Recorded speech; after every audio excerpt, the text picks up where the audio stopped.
دنیا کے آثار قدیمہ میں شاید ہی کوئی جگہ مصر کے قدیم اہرام سے زیادہ پراسرار اور پرہیبت ہو۔ کئی ہزار سال قبل تعمیر کی گئی یہ عمارت آج تک انسانی ذہن کے لیے مہماں بنی ہوئی ہے اور بہت سے سوالات کے جوابات آج کی جدید سائنس بھی نہیں ڈھونڈ پائی۔ یہ اہرام مصر کے دارالحکومت قاہرہ کے قریب گیزا کے مقام پر واقع ہیں اور ان میں سب سے بڑا مقبرہ قدیم فرعون خوفو سے منسوب ہے۔ ماہرین کا خیال ہے کہ اس کی تعمیر میں تقریباً 2.5 لاکھ پتھر کے بلاک استعمال ہوئے، جن میں سے ہر ایک سائز میں اتنا بڑا ہے کہ درجنوں لوگ بھی مل کر اسے ہلا نہیں سکتے۔ ان پتھروں کا اوسط وزن 2 سے 20 ٹن کے درمیان ہے اور مزید حیرت کی بات یہ ہے کہ انہیں اس قدر صفائی کے ساتھ مکعب شکل میں کاٹا گیا ہے کہ جیسے یہ کام جدید لیزر کے ذریعے کیا گیا ہو۔ خوفو کے مقبرہ کی بلندی سینکڑوں فٹ ہے اور یہ تقریباً 13 ایکڑ کے رقبے پر محیط ہے۔ ابتدا میں اس کی بیرونی سطح کو سفید رنگ کے چونے کے پتھروں سے ڈھانپا گیا تھا، جس کی وجہ سے یہ سینکڑوں میل دور سے بھی یہ چمکتا ہوا پہاڑ نظر آتا تھا، لیکن ہزاروں سال کی دست برد نے سفیدی پتھر کی تہہ کو ختم کر دیا ہے۔ ماہرین کا کہنا ہے کہ اگرچہ اس سوال کا بھی کوئی جواب نہیں مل سکا کہ ہزاروں سال قبل لوگوں نے اتنے بڑے اور بھاری پتھر سینکڑوں فٹ بلندی پر اس قدر مہارت کے ساتھ کیسے نصب کیے، لیکن یہ بات بھی ایک معمہ ہے کہ اگر 10 بڑے پتھر بھی روز نصب کیے گئے تو اس کی تعمیر کے لیے کم از کم 664 سال درکار تھے۔ تو کیا ان اہرام کی تعمیر سینکڑوں سال جاری رہی؟ ان اہرام کی تعمیر کا ایک اور حیرت انگیز پہلو اور ناقابل یقین ریاضیاتی اور فلکیاتی علم کا استعمال ہے۔ جدید دور کے انجینئر بھی یہ دیکھ کر حیران ہیں کہ اس قدر بڑی عمارت کو اس دور میں اتنے کامل ڈیزائن کے مطابق کیسے بنایا گیا۔ سائنسدان اس بات پر بھی حیران ہے کہ خوفو کے مقبرے، خافری کے مقبرے اور کچھ چھوٹے مقبروں کو اس طرح تعمیر کیا گیا ہے کہ یہ ہو بہو آسمان پر پائے جانے والے ستاروں کی جرمٹ اورین کا عکس نظر آتا ہے۔ ان اہرام کے درمیان فاصلے اور جامد کا وہی تناسب پایا جاتا ہے جو اورین کے ستاروں کے درمیان میں پایا جاتا ہے۔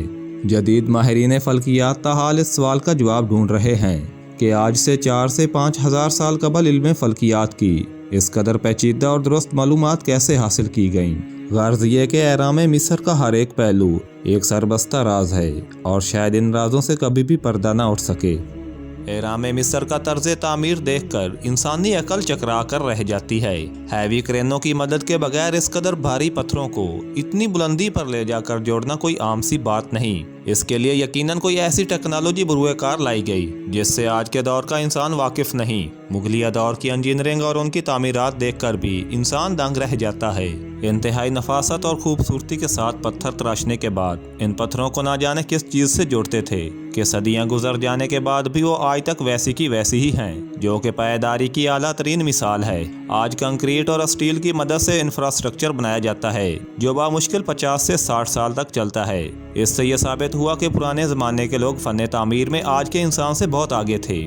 آثار قدیمہ کے ماہرین کا دعویٰ ہے کہ وہ اہرام مصر کی تعمیر کی پیچیدہ ترین گتھیوں میں سے ایک کا جواب ڈھونڈنے میں کامیاب ہو گئے ہیں۔ وہ سوال تھا کہ قدیم دور میں مصریوں نے اہرام مصر تعمیر کرنے کے لیے 1.5 لاکھ ٹن سے زائد وزنی چونا پتھر کس طرح ایک جگہ سے دوسری جگہ منتقل کیے۔ نئی تحقیق کے مطابق قاہرہ شہر سے باہر ایسا کرنے کے لیے مصریوں نے خاص اس مقصد کے لیے کشتیاں تیار کی تھیں جن کی مدد سے ان پتھروں کو لایا گیا۔ اس نئی تحقیق سے یہ بات بھی سامنے آئی ہے کہ 4000 سال قبل 2550 قبل مسیح میں تعمیر کیے جانے والا کنگ خوفو کا اہرام کیسے تعمیر کیا گیا تھا۔ ماہرین کو ایک عرصے سے اس بات کی آگاہی تھی کہ اہرام مصر کی تعمیر میں استعمال ہونے والے کچھ پتھر گیزا سے 8 میل دور تورا کے مقام سے نکالے جاتے تھے، جبکہ گرینائٹ کا پتھر 500 میل دور سے لایا جاتا تھا۔ لیکن اس بات پر محققین میں اتفاق نہیں تھا کہ وہ پتھر لاتے کیسے تھے۔ لیکن برطانیہ کے چینل 4 پر اہرام مصر پر بنائی گئی نئی دستاویزی فلم میں بتایا گیا ہے کہ آثار قدیمہ کے ماہرین نے 4 سال قبل